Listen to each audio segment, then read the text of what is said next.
First thrill, rides. Next, fuel, corn dogs, then dunk tank. Natural order of things, as the carny gods intended. That part made me laugh a lot. Hey, welcome to TV Show Recap and Makeup Thursday. I'm Rachel Lee. Every Tuesday and Thursday you can find me here doing my makeup while talking about a new TV show. So if you love makeup or watching TV shows, hit that subscribe button. Today I am talking about Cruel Summer Season 1 Episode 5, As the Carny Gods Intended. Today I'm also going to be using my new Malibu Barbie ColourPop collection makeup. Stick around so you can watch me use my new makeup and hear my thoughts on episode 5.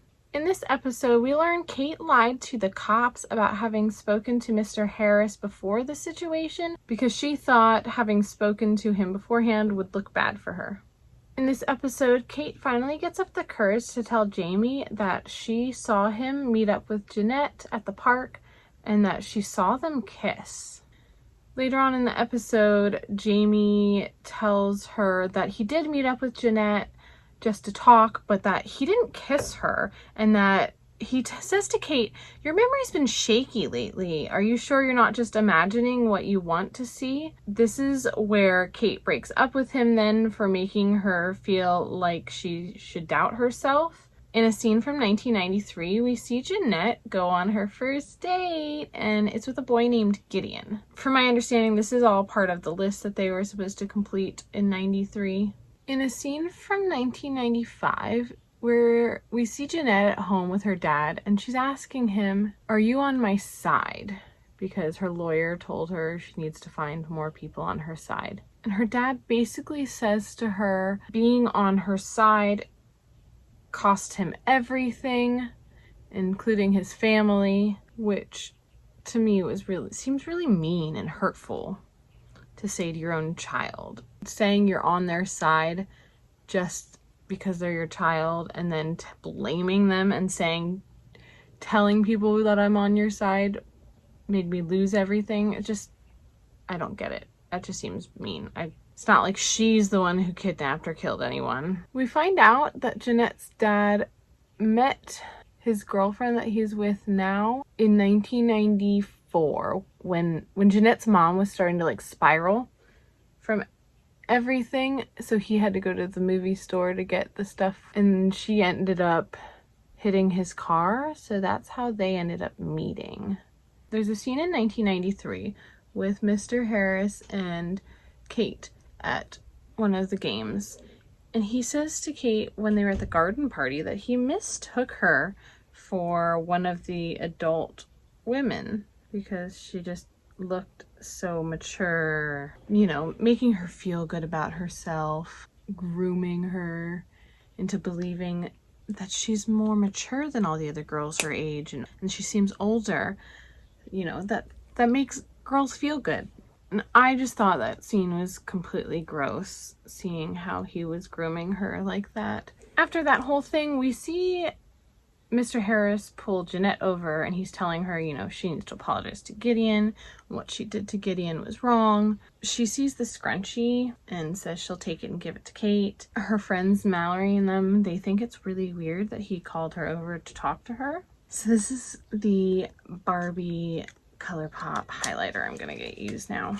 So in a scene from 95, when Jeanette is hanging out with her dad's girlfriend, they're doing karaoke, and we see Jeanette in the middle of the song that they're singing. She starts to have a panic attack. Oh, I really love this highlighter. Her dad's girlfriend is really helpful in trying to calm her down and helping her feel like she's not alone, and she has people on her side if she just lets them in. In a scene from 95, we see Kate and Mallory go to the cemetery where Mr. Harris is buried, and I guess Kate's looking for closure so she can just get past everything. So Kate and Mallory are at the cemetery. Kate has brought the bunny that she won at the game in the carnival with Mr. Harris in 93, and she digs a small hole in Mr. Harris's grave and buries it in there. Then she starts beating Mr. Harris's headstone. I'm gonna go put on the Malibu Barbie doll lashes, and I will be right back. So episode 5 ends in 1993 with like a split screen of Kate in her room and Jeanette in her room getting ready for bed after the carnival. Jeanette has Kate's scrunchie and she's trying to talk to the mirror about how she is going to talk to Kate and return it to her. And we have Kate looking in the mirror and she says, "Mr. Harris, you look awfully young to be a principal," which to me shows that his grooming of her is working. We can kind of see where things go from there. I found this episode, not the episode itself, just what was happening in the episode, to be extremely gross, and it was difficult to watch. You know, seeing the grooming of Kate that Mr. Harris is doing, and the manipulation from Jamie towards Kate as well. After getting back, he's trying to lie to her and justify what he did and manipulate her into thinking she saw something that didn't actually happen, which is horrible to do to somebody after the situation they've been through and making them doubt themselves. But also the way Jeanette's dad acts towards her. He obviously cares about her, which is why he's stuck by her, but then to make her feel bad on top of how she already feels, because, you know, to me she seems very innocent, although maybe not completely innocent.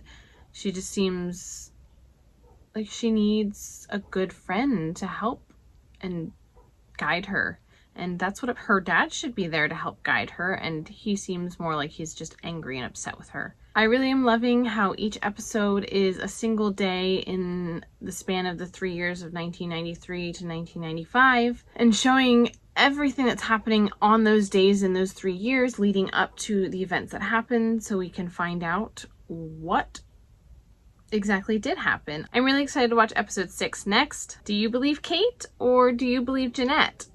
Comment below and let me know who you believe. I will be back Tuesday to talk about episode 6 while doing my makeup. So don't forget to hit that subscribe button so that you can get notified when I upload a new video. Thank you so much for watching. I hope you have a great day.